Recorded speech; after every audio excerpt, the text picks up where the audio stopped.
So first of all, thank you so much for being with us. And first, very interesting stuff is about after elections, we have a transition of power in the U.S. and what we can expect. You have maybe some meetings with the representatives of new administration probably, and what we can expect, how much the U.S. foreign policy in defense field is stable. With regards to Georgia, there has been historically a very strong bipartisan consensus in support of Georgia and its democracy and its reform trajectory. So I expect that that will continue. We had a transition 8 years ago from the George W. Bush administration to the Obama administration. I was a part of that, and there was largely continuity of policy with regards to Georgia. And we're hoping that with a new transition that the same will be true. I can't speak for the new team because I'm a political appointee of the Obama administration, but of course I've had some briefings already, and some of the colleagues that I've spoken to have been quite knowledgeable and understand the region well. So about NATO was very frequently discussed and frequently criticized issue from President-elect Trump, and also he was criticizing especially Europe for its being having the lack of budgeting or lack of spending in its own security, and now the discussions about the European security system is rise up and so on. What it could be for NATO actually? Can we expect some kind of reform of NATO, or we should expect some kind of new security system in Europe itself? Oh, I think NATO is going to remain the bedrock principle of European security for years and decades to come. It has been the most powerful and the most successful alliance, I think, in the history of military alliances. So I expect that that will continue. Look, I'm not going to get into the debates and the statements that were made during the campaign about NATO. What I will say is that we have been pushing for many, many years for our allies to contribute more to spending on defense. And of course, there was at the Wales summit, there was the agreement by all 28 allies to spend 2% of their GDP on defense and invest 20% of that in capital equipment and modernization. So we've been pressing very hard on this, and I think President-elect Trump was right to say that our allies need to step up and commit more resources to what is essentially a collective defense effort. So that piece of the equation, I think, is correct.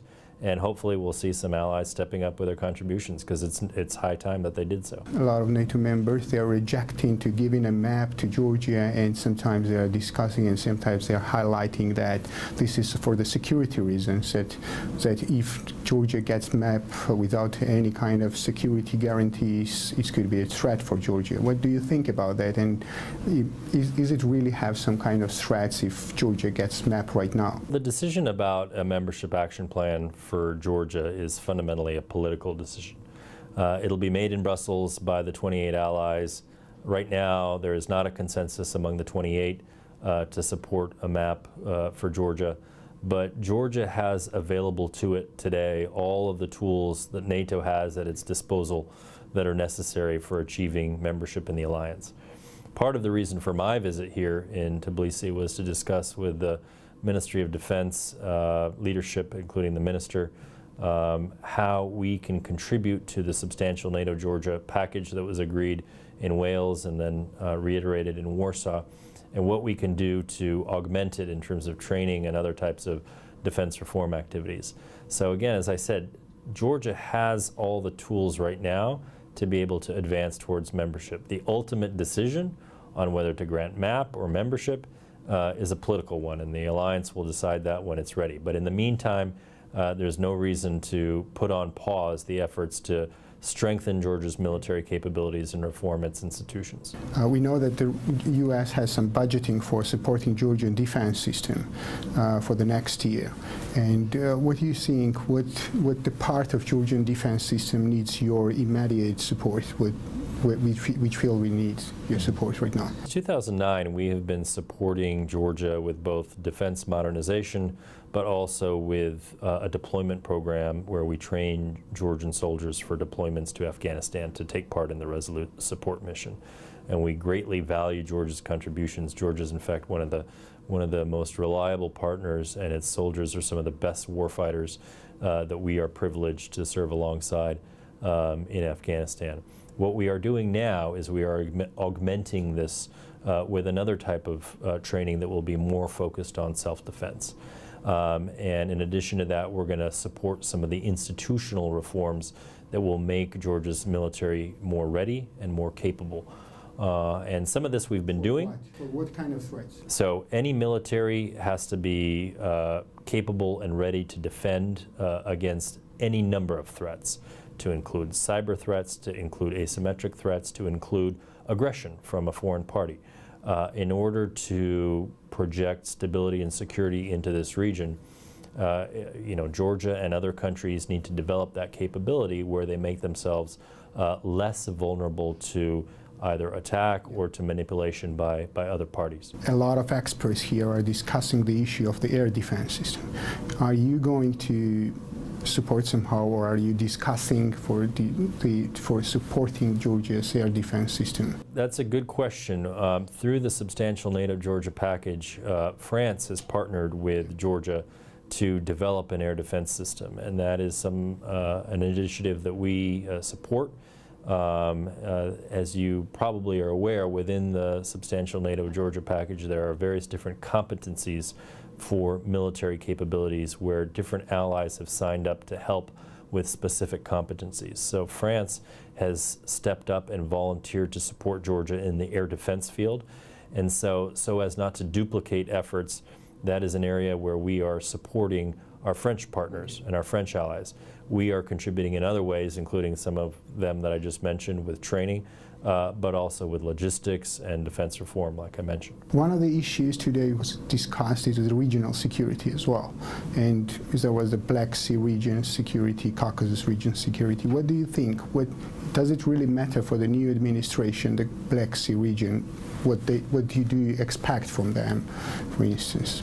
Well, especially when we have the Congress agreed for prolonging the sanctions against Iran and so on. What we can expect in this region in terms of security and defense? Well, the Black Sea region is really critical for the security of Europe, but it's also critical to the global order.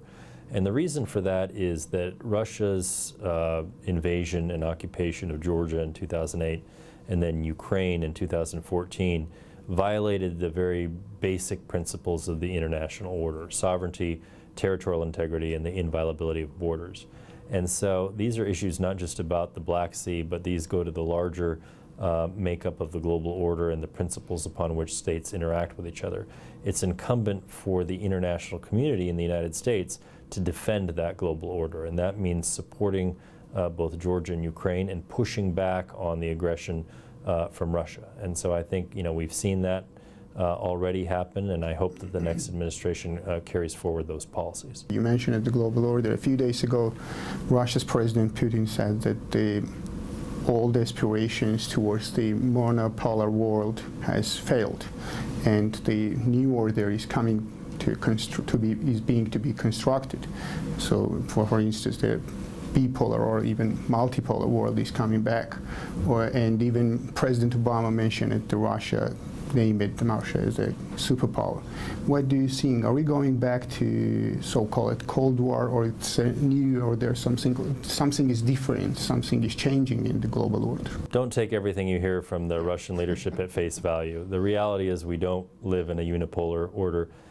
We live in a multipolar order in which almost all states within the international community respect the UN Charter and the principles upon which it was founded. And the states in this region, in Europe and Eurasia, respect the fundamental principles of the Helsinki Final Act. There's one country that doesn't, and that's Russia. And so Russia can manipulate the rhetoric and try and flip it on its side, but the reality is that Russia is the one that is violating the sovereignty and territorial integrity of its neighbors. And as I said, Georgia, Ukraine, also Moldova. And that is what is unacceptable. I think you will find that the consensus will continue to stay strong, whether sanctions are renewed or not, and we hope that they are. But I think you'll find that the consensus is that the global order has served the international community well, and that we need to support it. And the question is, how committed will political leaders in Europe and across the world be to supporting that global order. All despite Russia has some kind of